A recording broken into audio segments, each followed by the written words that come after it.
Hi everyone. So ఈరోజు ఈ beautiful శారీతో వస్తాను. అది ఏంటి అంటే చాలా ట్రెండ్ అవుతుంది శారీ. సో వెయిటింగ్ అనమాట. మీషో నుంచి ఆర్డర్ పెట్టాను. చాలా రీజనబుల్ అండి. ఓపెన్ చేస్తే కానీ క్లాత్ ఎలా ఉంది, డిజైన్ ఎలా ఉంది అనే విషయం తెలీదు. సో బయట నుంచి చూస్తే చాలా టెంప్టింగ్గా ఉంది.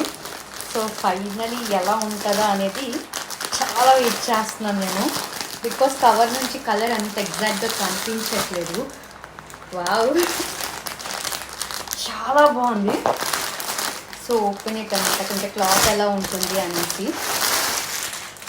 ఓ మై గాడ్, చాలా బాగుంది. సో ఇది డబల్ షేడ్ అనమాట, లైట్ పింక్ అండ్ ఇది. అండ్ దీన్ని స్టైల్ చేస్తే ఎలా ఉంటుందా అనేది చూపిస్తాను. అండ్ ఇక్కడ మొత్తం కంప్లీట్గా సీక్వెన్స్ వర్క్ వచ్చింది, మీకు కనిపిస్తుందా? సో కనిపిస్తున్నట్టయితే ఇక్కడ